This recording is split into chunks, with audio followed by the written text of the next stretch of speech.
Assembly ఎన్నికల్లో ticket కోసం గల్లాలు పట్టుకున్నారు. ఆ సీటు పోయినా అధికారంలోకి రావడంతో ఆ నియోజకవర్గంలో కాంగ్రెస్ పరిస్థితి ఇప్పుడిప్పుడే కొంత మెరుగవుతోంది.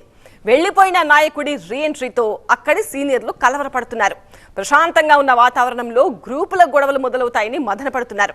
ఇంతకీ అది ఏ నియోజకవర్గం? అంతలా అందరినీ కలవరపెడుతున్న ఆ లీడర్ ఎవరు? వద్దని చెప్పిన చేరిక, ఆయన రాకతో కాకా, పటాన్చెరు కాంగ్రెస్ లో ముసలం. ఎప్పుడూ పటాసుల్లెక్క పేలుతూనే ఉంటుంది పటాన్చెరు రాజకీయం. అసెంబ్లీ ఎన్నికల్లో టికెట్ ఫైట్ నడిచిన ఈ నియోజకవర్గం ఇప్పుడు కాంగ్రెస్ అంతర్గత వ్యవహారాలతో మళ్లీ వార్తల్లోకొచ్చింది. మొన్నటి ఎన్నికల్లో గట్టి పోటీ ఇచ్చిన కాంగ్రెస్ తక్కువ ఓట్ల తేడాతో ఓడిపోయింది. స్థానికంగా ఓడిపోయినా కాంగ్రెస్ పార్టీ అధికారంలోకి రావడంతో ఫుల్ జోష్ లో ఉంది పటాన్చెరు కాంగ్రెస్ క్యాడర్. అయితే ఇటీవలే ఒక నాయకుడు కాంగ్రెస్ పార్టీలోకి మళ్లీ వచ్చి చేరడంతో లోకల్ సీనియర్ లీడర్లకు కొత్త టెన్షన్ పట్టుకుంది. ఆ నాయకుడి రీఎంట్రీతో గ్రూపు గొడవలు తప్పేలా లేవని పార్టీ శ్రేణులు ఆందోళన పడుతున్నాయి. నీలం మధు కాంగ్రెస్ లోకి తిరిగి రావడాన్ని జీర్ణించుకోలేకపోతున్నారు పటాన్చెరులోని కొందరు నేతలు. దీనికి చాలా కారణాలున్నాయంటున్నారు. పటాన్చెరు నియోజకవర్గ ఇన్ఛార్జిగా ఉన్న కాట శ్రీనివాస్ గౌడ్, నీలం మధు మధ్య పచ్చగడ్డి వేస్తే భగ్గుమనే పరిస్థితి ఉందట. అసెంబ్లీ ఎన్నికల్లో పటాన్చెరు కాంగ్రెస్ అభ్యర్థిగా నీలం మధు పేరునే ప్రకటించారు మొదట.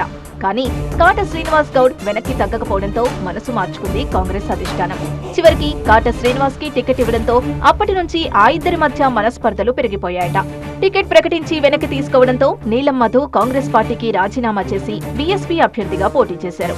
ఓటమి తర్వాత నీలం మధు బీఎస్పీకి రాజీనామా చేసి తిరిగి కాంగ్రెస్ కూటికి చేరడంతో విభేదాల కుంపటి రాజుకుంటోంది.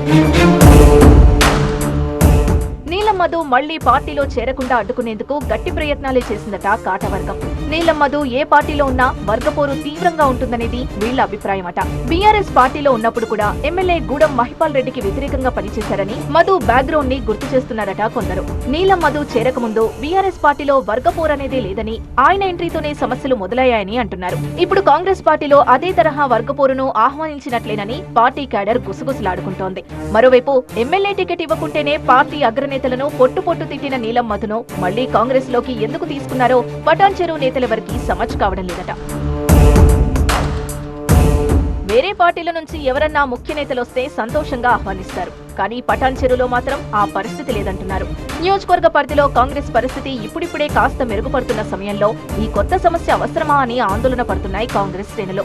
ఎన్ని ఇబ్బందులొచ్చినా కాట శ్రీనివాస్ కాంగ్రెస్ పార్టీని వీడలేదని, ఎప్పుడూ పార్టీ లైన్ దాటలేదంటోంది ఆయన అనుచరగణం. మా నాయకుడిని కానీ మమ్మల్ని కానీ డిస్టర్బ్ చేస్తే సహించేది లేదని ముందే హెచ్చరిక సంకేతాలు పంపుతున్నారట కాట మద్దతుదారులు.